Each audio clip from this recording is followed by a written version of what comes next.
So here we are now with the 135i BMW. Test drove this the other day, and I was 100% completely impressed. Even though it is an automatic, as you can see, with the paddles, I was still 100% impressed with everything. Bit expensive at $41,945.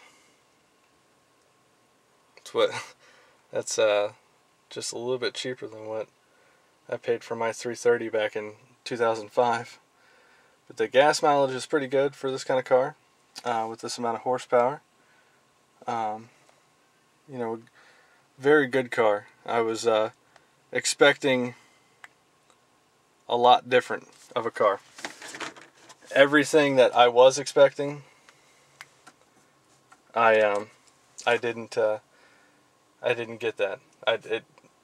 The kind of car that I was expecting with this vehicle was just a small, nice, good BMW. I wasn't expecting that it was that much better than the 335. I mean, this is not a BMW. This is 100% a an M car. It feels more like. Feels more like this is a mini, M3 or something like that. It's just that fast. As you can see, I hope you can see it. It says year 1 of the 1 on the start button. Very interesting. That kind of unique thing that sets this car apart from its predecessors. It's another windy day here in North Carolina. But as you can see, the back seat is not that bad to get in it.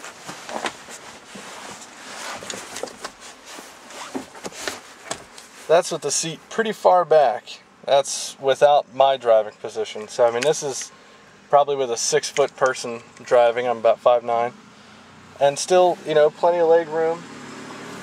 Nice little center console. I've noticed that some of them come equipped with a center fold-down console for the rear, and some do not. A little bit of a snug fit when you actually get in the back without the seat pulled up all the way. As you can see, here's your auxiliary port right here. Here's your center console. Overall, a very nice vehicle. I'll show you the trunk.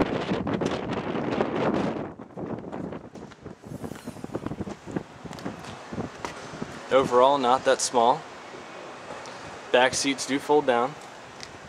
Little stowage areas.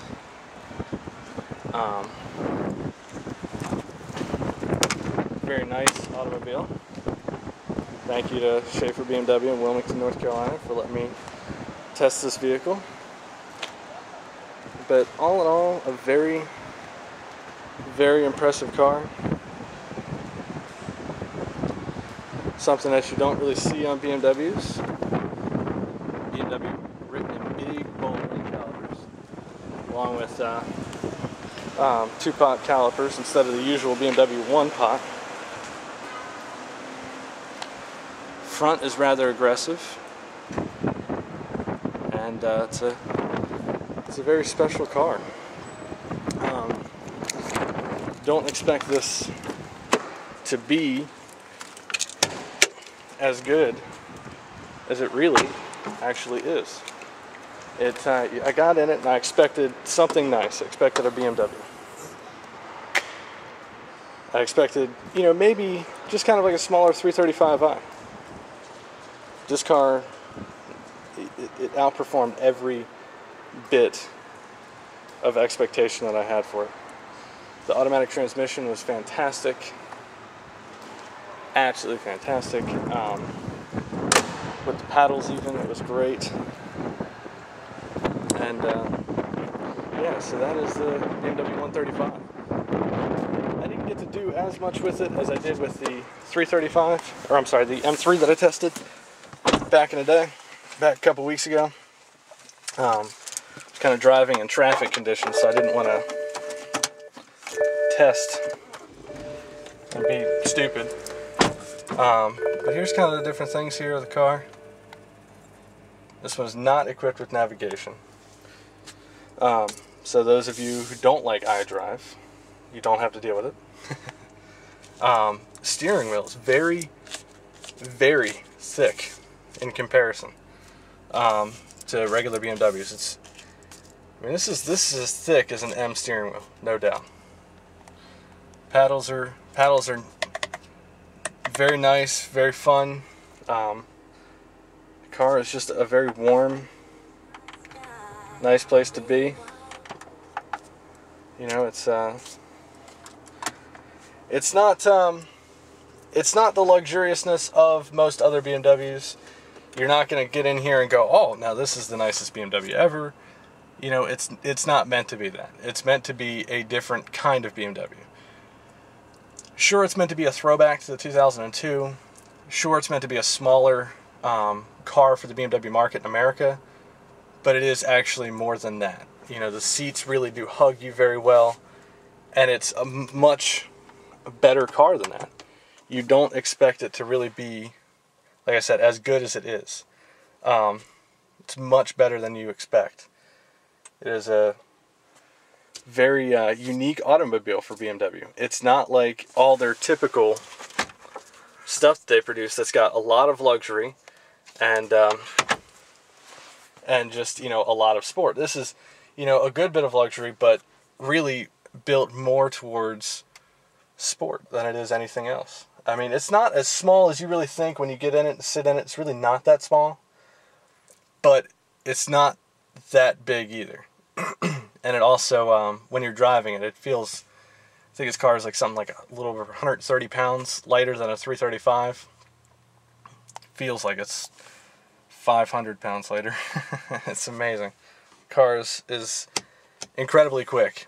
In fact, I was kind of in traffic a little bit, just driving, and there was this girl that was kind of tailgating me a little bit, and I was trying to get over into the right lane, so I was gonna wait, but I was just like, oh well, you know, there's plenty of room in front of me, and I hit the gas in the sport transmission, or in the sport mode of the transmission, and it went. There was no turbo lag. You can hear the turbo a lot better in this car.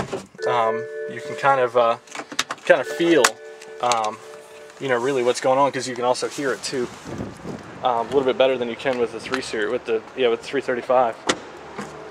The doors shut just like a regular BMW.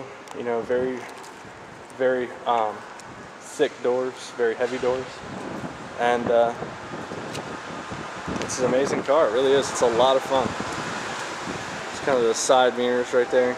Just how aerodynamic they are compared to previous BMWs. Again, I apologize for the wind, but as you can see, the overall layout of the car is rather small on the outside when you really see it, but they've utilized every bit of this car. That's the biggest thing. I mean, the brakes are huge. I mean, it's just, you know, it's typical BMW to have good sized brakes, but I mean, these brakes are just monstrous, and they stop really, really well. And yeah, it's a great car. I recommend that you buy one. It is $42,000. You're gonna see it as an expensive automobile, but it's gonna be much more worth your money in the years to come. You will see that this kind of car will hold its value rather well. It's definitely not the BMW for the masses that most people expected. That's more the 128's thing. The 135 is more of a unique automobile all to itself, and it's just a very different BMW than what you'd expect. And that concludes the test drive of the BMW 135. Thank you for checking out BMW blog and rawautos.com. And if you have any questions, feel free to email me at josh@rawautos.com or comment. And thank you for watching.